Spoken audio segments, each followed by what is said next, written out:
Shalom saudara yang dikasihi Tuhan, apa kabar?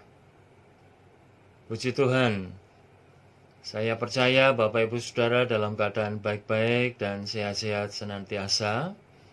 Itulah yang menjadi doa dan harapan saya selaku hamba Tuhan.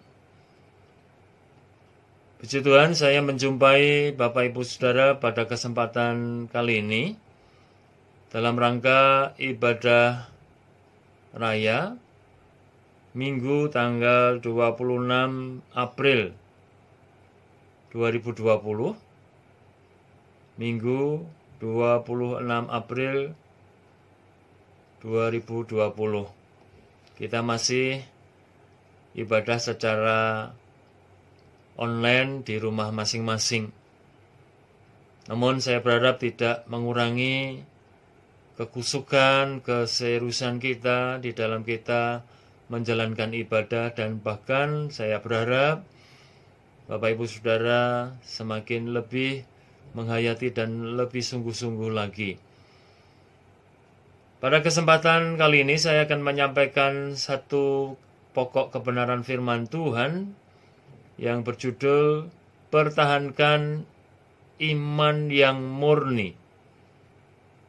Apa judulnya Bapak Ibu Saudara? Pertahankan iman yang murni. Baik, kita akan landasi tema ini dari bacaan dari surat 2 Petrus pasal 3 ayat 1 sampai dengan yang ketiga. 2 Petrus pasal 3 ayat 1 sampai dengan yang ketiga. Silakan Bapak Ibu membuka Alkitab masing-masing dan membaca dalam hati, mengikuti pembacaan yang saya lakukan. Demikian, 2 Petrus 3 ayat 1 sampai dengan yang ketiga. Saudara-saudara yang kekasih, ini sudah surat yang kedua yang kutulis kepadamu. Di dalam kedua surat itu, aku berusaha menghidupkan pengertian yang murni oleh peringatan-peringatan, supaya kamu mengingat akan perkataan yang dahulu telah diucapkan oleh nabi-nabi kudus, dan mengingat akan perintah Tuhan dan juru selamat yang telah disampaikan oleh rasul-rasulmu kepadamu. Yang terutama harus kamu ketahui ialah bahwa pada hari-hari zaman akhir akan tampil pengejek-pengejek dengan ejekan-ejekannya, yaitu orang-orang yang hidup menuruti hawa nafsunya. Amin. Kita berdoa lebih dulu supaya Tuhan memberikan pencerahan, pemahaman yang dapat kita mengerti tentang apa yang menjadi maksud daripada firman Tuhan. Kita berdoa. Bapa Surgawi, kami bersyukur pada kesempatan ibadah saat ini kami akan mempelajari firman Tuhan. Beri kami roh yang mengerti, yang memahami apa yang menjadi maksud firman Tuhan. Pengurapan-Mu kiranya turun atas kami, sehingga kami dapat menyediakan hati seorang murid, pendengaran seorang murid, sehingga kebenaran firman Tuhan yang kami pelajari boleh kami pahami dan selanjutnya kami lakukan dalam kehidupan ini. Tuhan memberkati setiap kami dengan firman-Mu ini. Di dalam nama Tuhan Yesus kami bersyukur dan siap belajar daripada firman-Mu. Haleluya. Amin. Pertahankan iman yang murni. Ya, artinya jangan sampai iman kita tidak menjadi murni lagi. Iman kita mungkin terkontaminasi.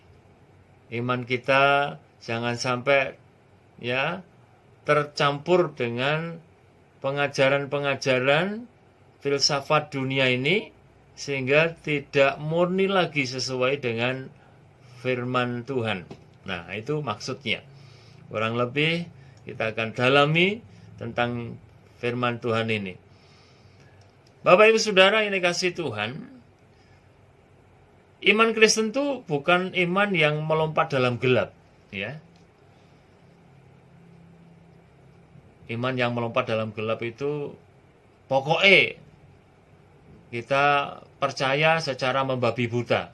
Bukan. Iman Kristen bukan iman yang melompat dalam gelap.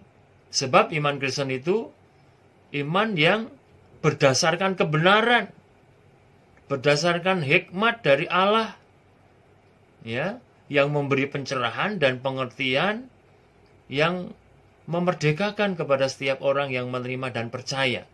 Jadi bukan tanpa pengertian, bukan tanpa kebenaran, itu iman yang melompat dalam gelap. Tapi iman Kristen itu iman yang benar-benar berdasarkan kebenaran dan hikmat Allah. Ya, makanya kita orang Kristen harus belajar menggali firman Tuhan dengan sungguh-sungguh supaya kepercayaan kita itu bukan seperti melompat dalam gelap, mbuh ora ngerti, pokoknya, nah, seperti itu, bukan. Ya.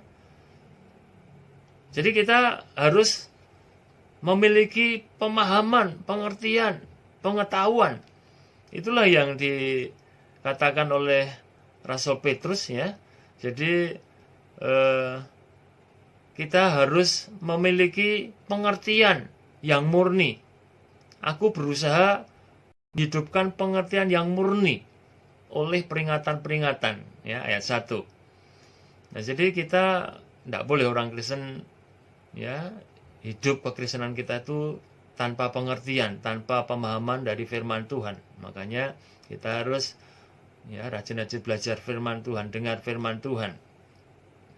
Nah, Rasul Petrus dalam teks yang kita baca memberi peringatan bahwa ada pengejek-pengejek yang akan tampil di akhir zaman, ya, yang akan mengolok-olok kebenaran dan juga mengolok-olok saudara dan saya yang hidup dalam kebenaran. Yang intinya tujuannya adalah menghasut supaya akhirnya kita tidak tetap tinggal dalam iman yang murni, iman yang benar, iman yang tulen, ya, sesuai dengan firman Tuhan. Nah, itulah yang diperingatkan kepada kita supaya kita mengetahui tentang hal ini. Jadi Rasul Petrus, ya, mendorong kita supaya kita memiliki iman yang murni, yang sungguh-sungguh berpegang teguh pada apa yang sudah diwahyukan, ya, kepada kita melalui para nabi dan juga oleh para rasul, ya. Nah, jangan sampai iman kita itu kemudian terkontaminasi oleh paham-paham yang disampaikan oleh para pengejek kebenaran yang mencoba untuk mempengaruhi kita untuk meninggalkan iman yang murni, iman yang benar. Bapak Ibu Saudara yang kasih Tuhan, jadi Rasul Petrus betul-betul memberi pesan kepada kita tentang keberadaan para pengejek-pengejek ini di akhir zaman, ya. Nah, Rasul Petrus mengingatkan, memberi pesan supaya kita mengetahui, orang Kristen betul-betul mengetahui keberadaan mereka, para pengejek-pengejek yang ada di sekitar kita di akhir zaman ini. Supaya dengan demikian, akhirnya kita menjadi orang Kristen yang sungguh-sungguh merespon para pengejek dengan filsafatnya itu, supaya jangan sampai kita terkejut dan terguncang seolah-olah sesuatu yang, ya, baru, yang mengejutkan, yang membuat kita nggak siap, ya. Nah, oleh sebab itu Bapak Ibu Saudara, kita harus punya kesiapan untuk dapat mencegah orang-orang yang mengejek, mengolok kebenaran yang kita percaya itu, ya, supaya kita tetap bisa mempertahankan iman yang murni, iman kita tidak terguncangkan, iman kita tidak dipengaruhi, ya, oleh serangan-serangan mereka yang tidak menyukai ya, kita anak-anak Tuhan hidup seturut dengan kehendak Tuhan. Ya, kita tahu siapa dalang di balik semuanya itu, yaitu iblis yang memakai mereka, ya, yang memakai akal pikiran mereka, yang tidak menginginkan ada orang yang hidup menuruti kehendak Allah dan akhirnya menerima kemuliaan bersama dengan Allah di dalam surga.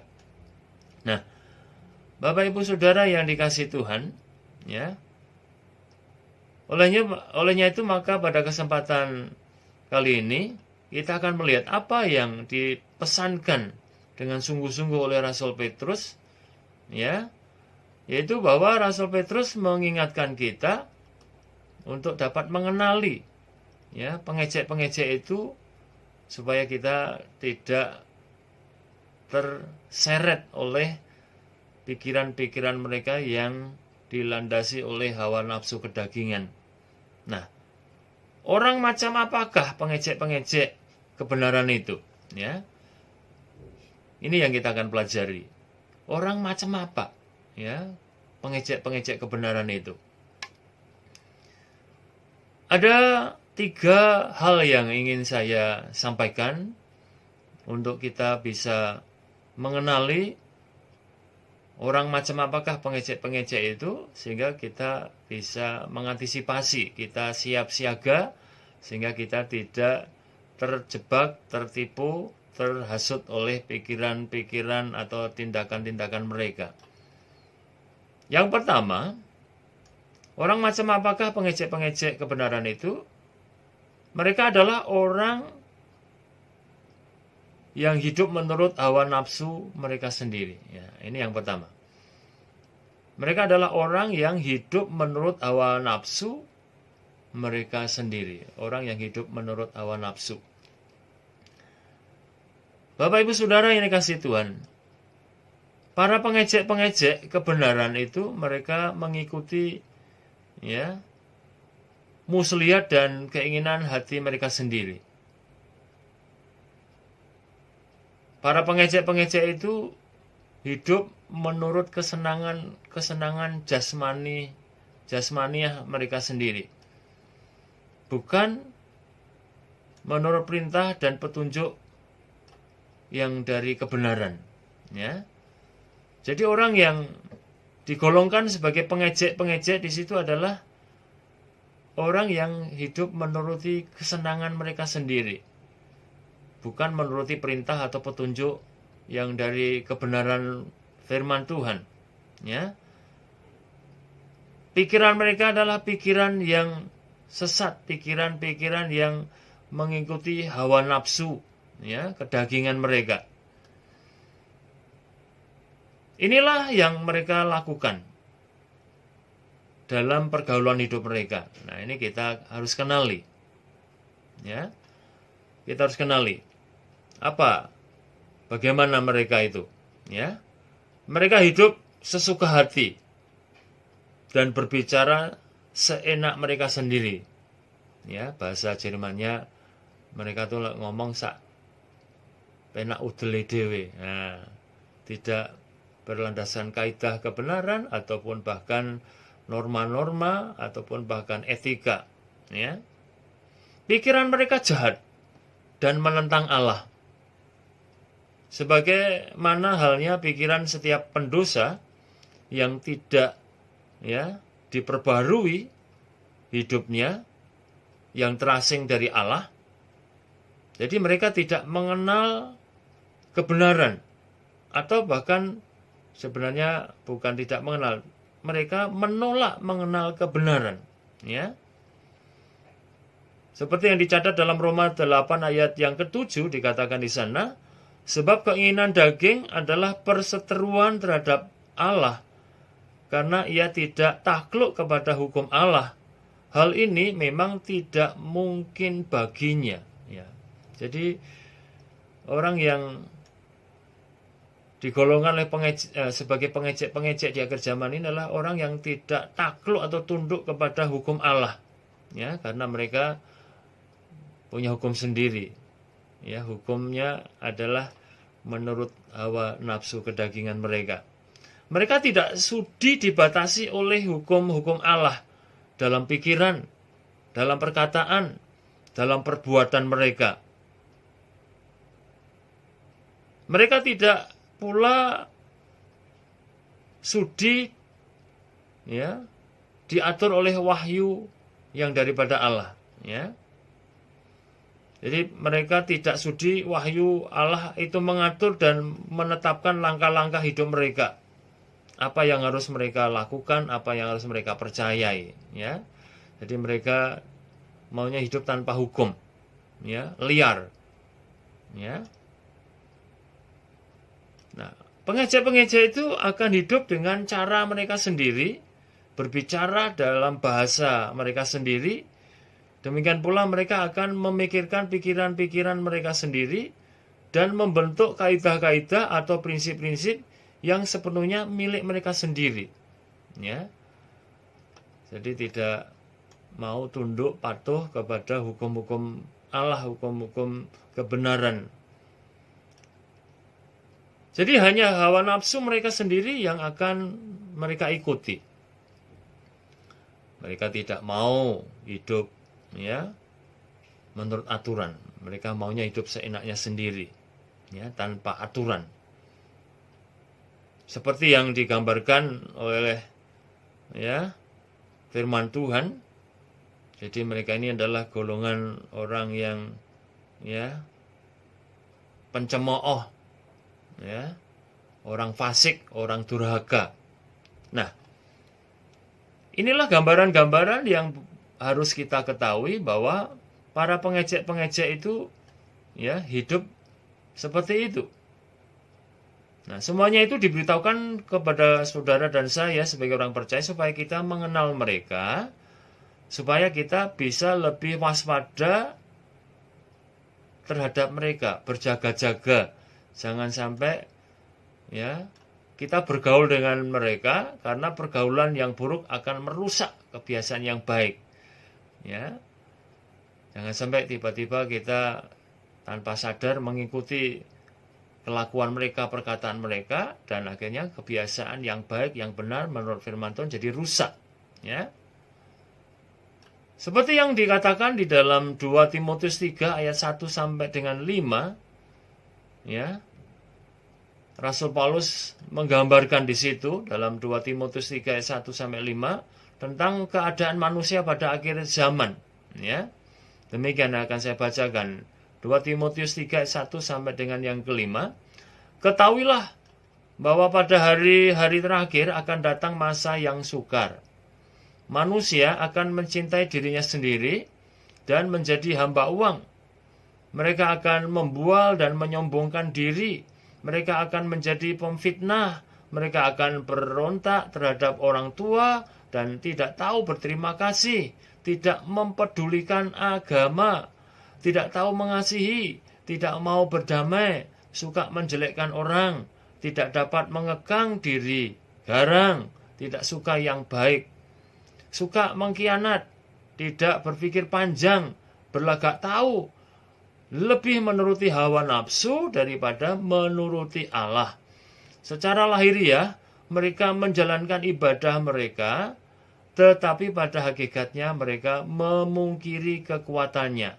Jauhilah mereka itu. Ya. Nah, jadi itu gambaran-gambaran baik Rasul Petrus maupun Rasul Paulus, ya, begitu gamblang. Intinya bahwa orang yang hidup sebagai pengejek-pengejek kebenaran itu adalah hidup menurut hawa nafsu kedagingan mereka. Nah, ini kita diperingatkan supaya kita menjauhi, meskipun mungkin mereka itu ada tergolong di antara kita, ya, karena disebutkan dalam bacaan itu mereka adalah hidup, ya, beribadah, ya. Perhatikan bahwa mereka sebetulnya bisa saja bukan hanya orang fasik, orang durhaka di luar, ya, iman kita atau tidak segolong dengan kita. Tidak, ternyata mereka beribadah. Ayat 5 dikatakan dalam 2 Timotius 3 tadi, secara lahiriah mereka menjalankan ibadah, ya. Jadi ini bukan saja ibadah agama lain, ibadah kepercayaan lain, tapi juga bisa ibadah yang sama dengan kita, ya. Secara lahiriah mereka beribadah, mungkin termasuk tergolong mereka adalah saudara seiman. Tetapi pada hakikatnya mereka memungkiri kekuatannya. Jauhilah, ya. Nah, ini juga tentu berbicara kepada kita. Jangan sampai kita seperti itu. Kita mengaku percaya, kita mengaku Kristen, kita juga beribadah, tapi kelakuan kita adalah kelakuan yang digolongkan sebagai pengejek kebenaran. Perkataan, pikiran, dan kelakuan kita ternyata bertentangan dengan kebenaran firman Tuhan. Ya, itu bisa digolongkan sebagai pengejek kebenaran. Nah, tentunya jauh itu berarti juga harusnya disingkirkan dari kehidupan kita. Nah, itu yang pertama. Ya, orang yang bagaimanakah, ya, yang digolongkan sebagai pengejek kebenaran di akhir zaman itu. Yaitu yang pertama, mereka adalah orang yang hidup menuruti hawa nafsu mereka sendiri. Kemudian yang kedua, ya, yang bagaimanakah orang yang digolongkan oleh firman Tuhan sebagai pengejek kebenaran di akhir zaman ini? Yang kedua, mereka akan menyebarkan ragi yang menyesatkan. Nah, ini. Jadi mereka akan menyebarkan ragi yang menyesatkan. Nah, jadi mereka tidak hidup dalam kebenaran, tapi tidak pasif. Bukan hanya dia tidak hidup dalam kebenaran, mereka tidak hidup dalam kebenaran, tapi mereka berusaha mempengaruhi, mengajak, menggoda, menyeret orang-orang yang hidup dalam kebenaran itu sebisa mungkin ditarik supaya memiliki pola hidup, memiliki tingkah langkah hidup yang seperti mereka hidupi. Nah, ini jadi nggak pasif. Nah, ini kalau mereka pasif, oke lah, ya, jalanmu, jalanku, jalanku, oke. Tapi jangan lupa bahwa pengejek kebenaran di akhir zaman itu oleh firman Tuhan diberitahukan kepada kita, mereka akan menyebarkan ragi yang menyesatkan. Ya, kita baca lebih dahulu dalam Matius pasal 16 ayat yang ke-6. Matius pasal 16 ayat yang ke-6. Baik, saya bacakan. Yesus berkata kepada mereka, berjaga-jagalah dan waspadalah terhadap ragi orang Farisi dan Saduki. Nah, kita ingat, ya, dalam sejarah pelayanan Tuhan Yesus waktu di dunia, di mana Tuhan Yesus berada, di mana Tuhan Yesus mengajar, berkhotbah, ingat, bukan hanya para murid yang ada bersama dengan Tuhan, tapi ada orang Farisi, ada orang Saduki. Mereka mengikuti kemana Yesus, ya, mengajar. Berarti ini boleh kita bilang cukup rajin, ya.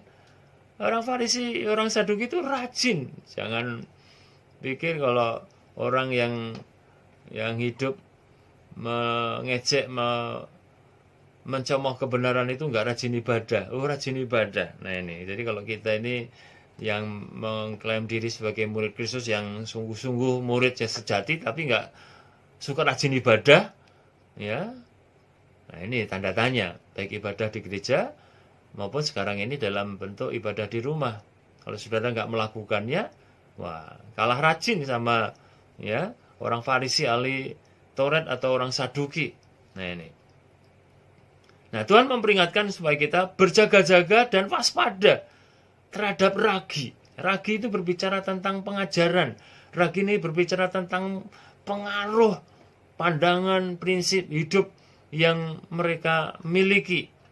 Nah, jadi orang yang bagaimana yang digambarkan sebagai pengejek kebenaran di akhir zaman? Yang kedua adalah mereka yang akan menyebarkan ragi, ya, yang menyesatkan. Nah, jadi hati-hati, jangan sampai adonan kita yang baik, adonan iman kita yang murni itu dikamiri, ya, oleh ragi yang akan merusak adonan hidup iman Kristen kita. Nah, ini, maka kita diperingatkan supaya kita jaga-jaga dan waspada, Nah, pun demikian dalam 2 Korintus pasal 11 ayat 3 dikatakan firman Tuhan di sana, 2 Korintus 11 ayat yang ketiga, tetapi aku takut kalau pikiran kamu disesatkan dari kesetiaan kamu yang sejati, ya, kepada Kristus, sama seperti Hawa diperdayakan oleh ular itu dengan kelicikannya.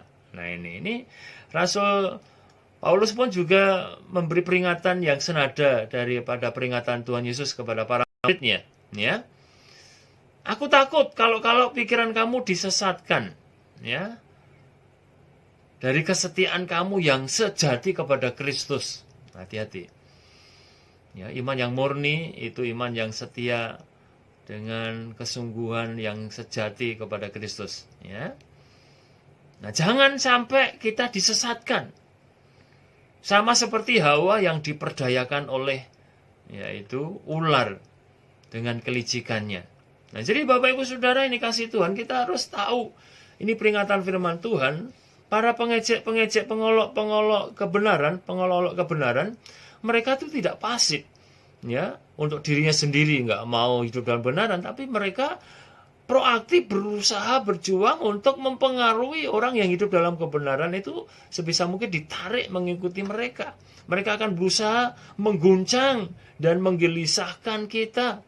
Bahkan dalam hal keyakinan kita akan, ya, digoda sedemikian rupa di akhir zaman ini, ya. Iblis tidak mau tinggal diam, seperti ketika melihat Adam dan Hawa di Taman Eden. Wah, iblis nggak terima, iblis nggak rela, ya, nggak rela. Ya, kalau manusia menikmati berkat Tuhan, menikmati kemuliaan bersama dengan Tuhan, dia akan berusaha menjegalnya, ya. Kalau bisa senasib dengan aku. Nah, itulah yang dikerjakan oleh iblis dengan kelicikannya sehingga akhirnya Hawa terperdaya. Nah, hal yang sama yang harus kita waspadai, kita supaya berjaga-jaga dan waspada, jangan sampai kita juga terperdaya, ya, oleh yaitu filsafat pengajaran yang menyesatkan yang datangnya dari si iblis, yang datangnya dari kuasa si jahat, ya. Jangan sampai kita diseret, ya, diperdaya oleh tipu daya iblis. Nah, khususnya memang dalam teks dan perikop lebih lanjut kalau Bapak Ibu baca di surat Petrus pasal 2 Petrus pasal 3 ayat 1 sampai 3 dan seterusnya, kalau Bapak Ibu baca, itu konteksnya adalah khususnya tentang akhir zaman, ya. Konteksnya khususnya tentang akhir zaman. Bagaimana pengejek-pengejek, pengolok-olok itu, ya, berbicara tentang akhir zaman, ya. Jadi pencemooh itu mengejek, mengolok bahwa kedatangan Tuhan itu adalah sesuatu yang menipu, ya, atau tidak akan terjadi. Sebab mereka berkata itu janji kan sudah sejak dulu kala, ya. Jadi bukan hanya di zaman kita, di zaman para rasul, ya, para pencemooh ini, ya, berharap orang-orang percaya itu tidak meyakini kalau Tuhan itu akan menepati janjinya, yaitu akan datang kali yang kedua, ya.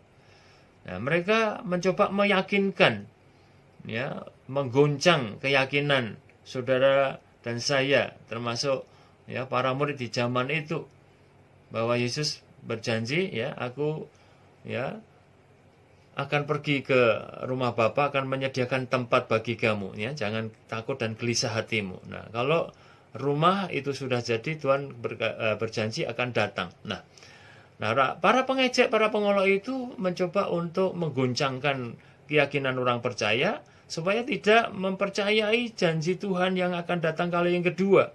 Nah, lebih-lebih di zaman sekarang ini, ya, yang mana kita hidup di tahun 2020 tahun yang lalu, ya, Tuhan sudah berjanji akan datang. Dan sejak saya kecil pun saya mendengar khotbah-khotbah Yesus akan datang tidak lama lagi.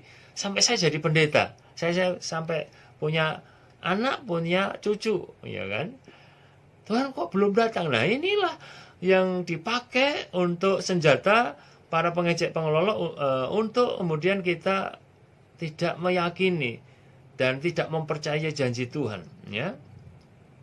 Dan tujuan akhirnya adalah supaya apa? Supaya kita menyangkal Tuhan. Bukan hanya menyangkal janjinya, ya, tapi juga menyangkal Tuhan. Nah, Bapak Ibu Saudara yang dikasihi Tuhan, hati-hati. Jangan sampai kita terperdaya, ya, tertipu, ya. Jadi mereka menyangkal bahwa janji Tuhan itu akan ditepati. Tetapi juga mengajak kita pun juga ikut menyangkal, ya, hati-hati. Nah, seperti yang dicatat di dalam Matius pasal 24, kita akan baca Matius pasal 24 ayat 48 sampai dengan 51. Matius 24, ya, ayat 48 sampai 51. Demikian.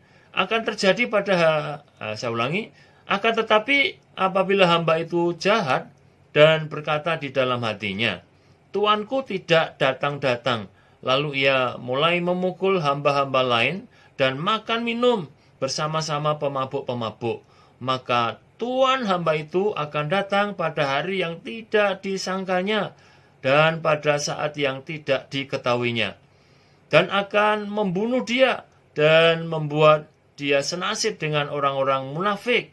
Di sanalah akan terdapat ratapan dan kertak gigi. Nah, jadi jangan sampai kita mengikuti hamba yang jahat ini. Jadi karena, ya, menganggap Tuhan itu nggak datang-datang, atau mungkin Tuhan itu, ya, lupa menggenapi janjinya untuk datang. Nah, dikatakan dalam gambaran itu, hamba-hamba itu mulai memukul hamba-hamba Tuhan yang lain, ya, dan makan minum bersama-sama pemabuk-pemabuk. Jadi hidup menuruti hawa nafsunya sendiri, kepentingannya sendiri, memukul hamba-hamba yang lain, berarti hidup menurut, ya, kepentingannya sendiri, tidak mikir kepentingan orang lain, makan minum bersama para pemabuk-pemabuk, pesta pora, ya, melakukan tindakan-tindakan yang jahat, tindakan-tindakan yang tidak berdasarkan hukum norma dan seterusnya. Nah, jangan sampai kita disesatkan. Hati-hati, sebab, ya, seperti yang dalam bacaan tadi, tiba-tiba Tuhan itu datang pada hari yang tidak disangkanya. Nah, jangan sampai kedatangan Tuhan baik secara umum maupun secara pribadi, ya, itu datang pada saat tidak kita sangka dan akhirnya kita nggak siap. Nah, kalau kita tidak siap pada saat kita, ya, tidak siap, ya, Tuhan datang seperti Tuhan datang kepada hamba yang jahat ini, ya, pada saat dia memukul hamba-hamba yang lain, makan minum bersama para pemabuk. Nah, akhirnya yang terjadi, dia, ya, hamba-hamba yang jahat itu, ya, dihukum oleh Tuhan, ya. Nasibnya sama seperti orang munafik, ya, akan menderita dalam penghukuman kekal. Di sanalah terdapat ratapan dan kertak gigi. Jangan sampai kita lengah, ya. Jadi kita tetap harus berjaga-jaga, waspada, dan kita harus tetap murni iman kita, tulus, ya, iman kita. Benar-benar kita harus hidup suci dan saleh. Jangan sampai, ya, nanti saja pengajaran mereka atau pengaruh mereka, ngapain saya hidup suci, hidup benar, ya. Tuhan juga nggak datang, kelihatannya Tuhan juga nggak peduli dengan kejahatan, ya, sampai sekarang orang yang jahat semakin jahat. Nah, hati-hati, jangan terbujuk rayu dan diperdaya. Jangan sampai kita ikut-ikut tabiat dan tindakan mereka, sebab jikalau kita ikut-ikut, kita akan menyesal karena Tuhan datang tiba-tiba dan kita dalam keadaan belum siap dan belum bertobat. Nah, kita akan menderita dalam penghukuman yang kekal. Nah, jadi hati-hati, ragi, ya, ragi, pengaruh, ya, daripada para pengejek pengolok itu. Jangan sampai ya itu mencemari iman kita yang murni, ya. Jangan sampai ya mencemari iman kita yang tulen, yang sungguh-sungguh. Nah, tentu bukan hanya soal pokok pengajaran kedatangan Tuhan, pengejek-pengejek, pengolok-olok itu menyerang, ya. Masih banyak lagi pengajaran, ya, atau pandangan-pandangan mereka yang mencoba, ya, ingin kita ikuti. Pengajaran kebenaran yang mereka coba putar balikkan bukan hanya soal kedatangan Tuhan, tapi juga tentang kebenaran-kebenaran yang lain, ya. Jadi seperti iblis mencobai Hawa dan akhirnya Hawa terperdaya, ya, yaitu memutar balikkan kebenaran firman Tuhan. Ya, hati-hati di sekitar kita, atau kalau yang berselancar di dunia medsos, di internet, hati-hati. Juga di medsos, di internet juga banyak pengajaran-pengajaran yang menyesatkan, ragi yang akan merusakkan adonan iman kita yang murni, ya. Mungkin hal-hal yang mungkin kita dengar, ya, pengajaran-pengajaran yang ingin diputar balikkan tentang keselamatan. Ya, mungkin mereka mengatakan keselamatan tidak hanya melalui Yesus, tapi bisa melalui agama-agama lain juga ada keselamatan. Hati-hati, sehingga akhirnya kita terperdaya, lemah pendirian kita, prinsip kita. Keselamatan bisa, ya, dengan cara lain. Padahal firman Tuhan dengan tegas mengatakan apa? Di bawah kolong langit ini tidak ada satu nama yang olehnya manusia bisa diselamatkan kecuali di dalam dan melalui Yesus Kristus. Nah, itu contoh tentang keselamatan. Hati-hati kalau kita mendengar pengajaran yang lain. Atau juga mereka pengejek pengolok itu juga menyerang kita yang taat perpuluhan. Mungkin perpuluhan. Kita yang taat perpuluhan bisa diserang juga, ya. Nah, biasanya yang menyerang perpuluhan ini siapa? Ya, bukan orang luar. Nah, orang di luar sana nggak mengenal perpuluhan, tapi adalah orang-orang yang segolongan dengan kita, orang Kristen, ya. Bahkan mungkin saudara seiman kita satu gereja bisa loh, ya, memberi pengaruh yang jahat, ya, yang akan memperdayakan kita. Ngapain kamu, ya, kasih perpuluhan, enakin Pak Pendeta. Gitu coba kalimatnya, perkataannya yang licik, ya. Padahal firman Tuhan itu mengatakan perpuluhan, ya, bukan untuk pendeta tapi dibawa ke rumah Tuhan. Nah, tetapi itulah yang kadang-kadang, ya, disuarakan oleh mereka. Mereka nggak melakukan tidak perpuluhan, tetapi bukan hanya dia saja yang ingin tidak perpuluhan, tapi dia ingin mempengaruhi, ya, ingin memberi ragi, menyebarkan ragi. Coba, itu jahatnya pengejek pengolok kebenaran akhir zaman. Jadi kalau ada orang melakukan kebenaran itu, dia rasanya nggak bisa tenang, nggak terima, nggak rela. Nah, ini. Jadi bukan hanya dianya nggak melakukan. Oke lah, kalau dia nggak melakukan itu urusannya dengan Tuhan, nanti hukumnya dengan Tuhan. Tapi bukan hanya dirinya, tapi bisa saja dia mikir kalau bisa mempengaruhi, ya. Bukannya perpuluhan, tapi kalau ada anak Tuhan yang cinta Tuhan berkorban, cinta Tuhan berkorban, menabur untuk pekerjaan Tuhan.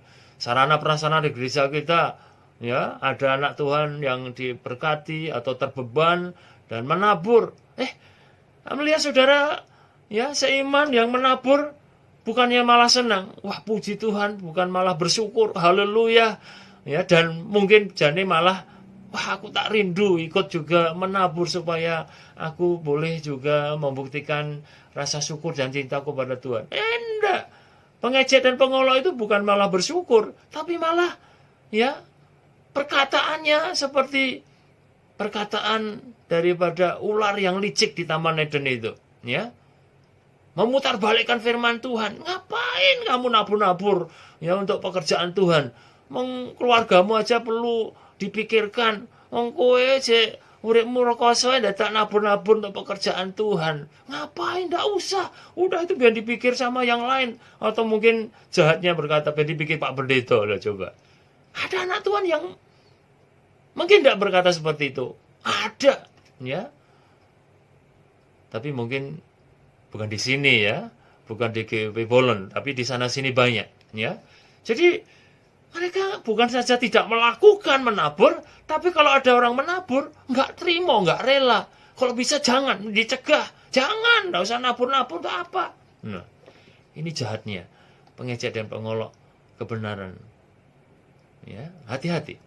Hati-hati ya. Jadi banyak lagi.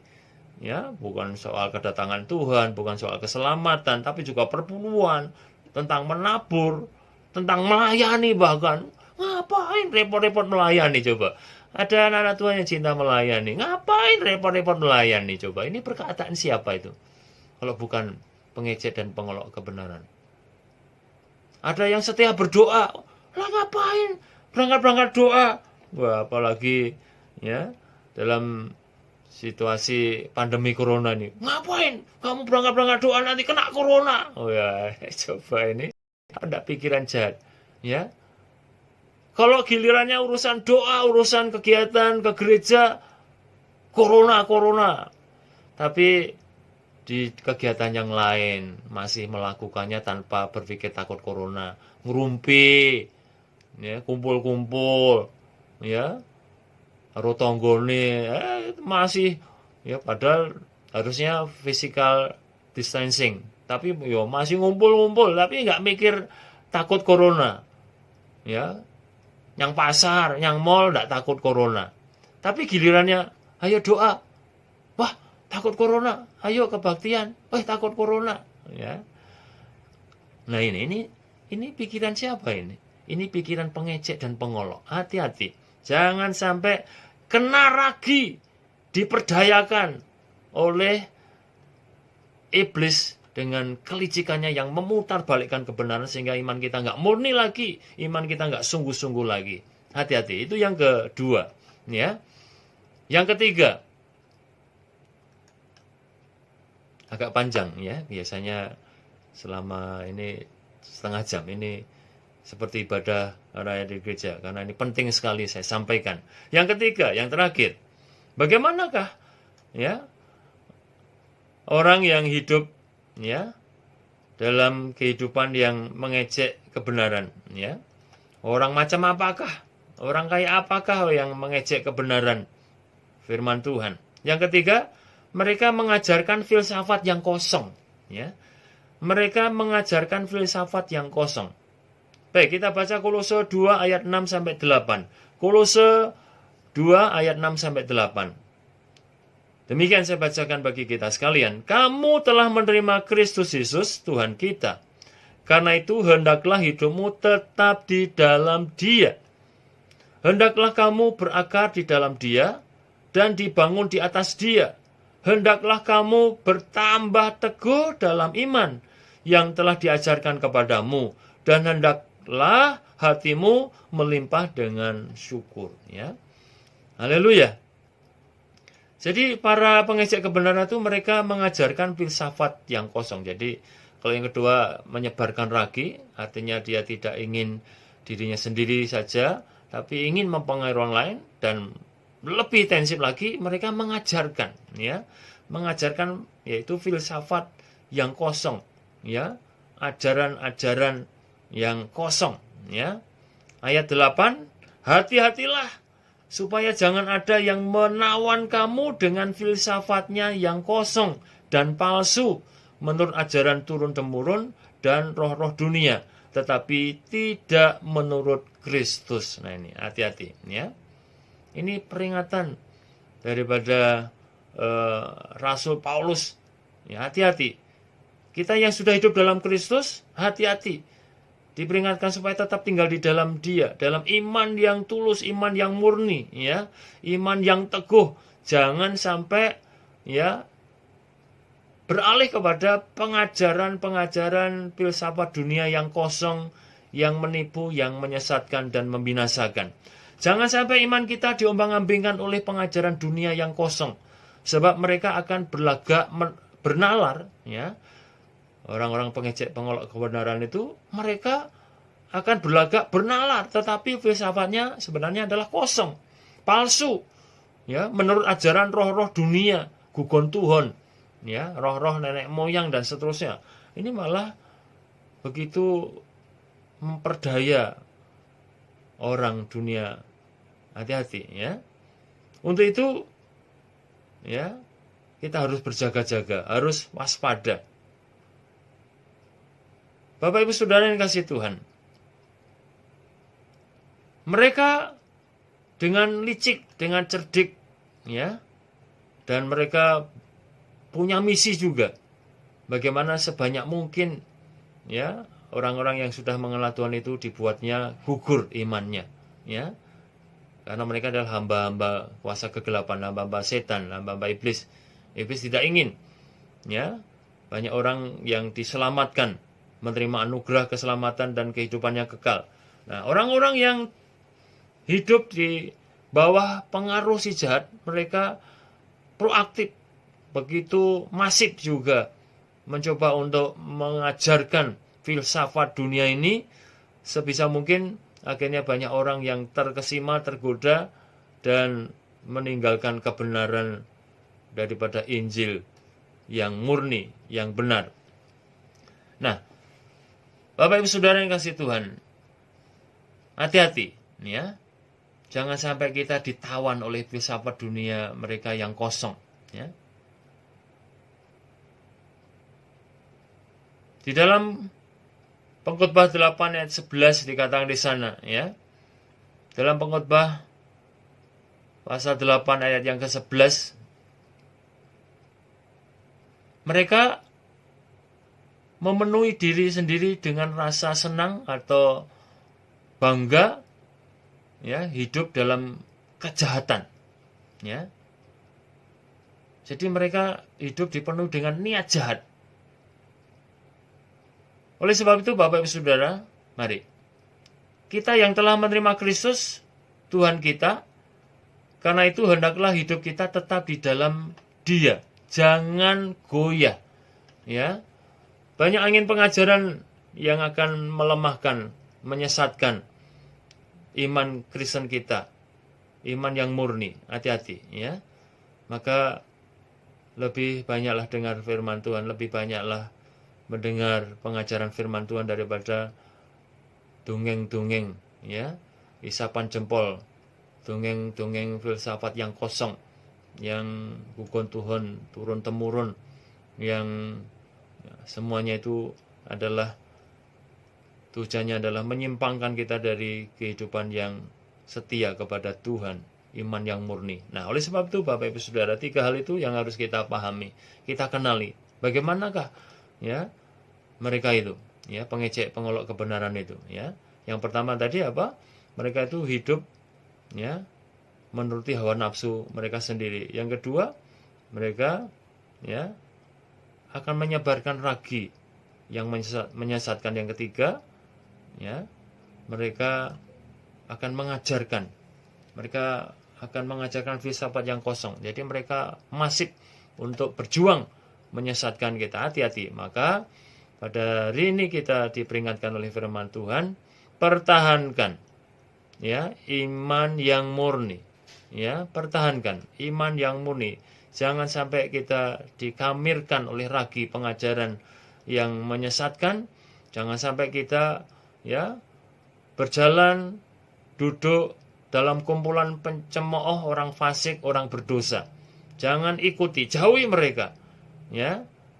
Bahkan kalaupun itu tergolong adalah saudara kita, ya, saudara seiman, namun mereka tidak hidup dalam kebenaran yang murni, mereka menyesatkan, mereka mempengaruhi saudara untuk meninggalkan apa yang benar, yang baik menurut kehendak Tuhan. Jauhi mereka, ya.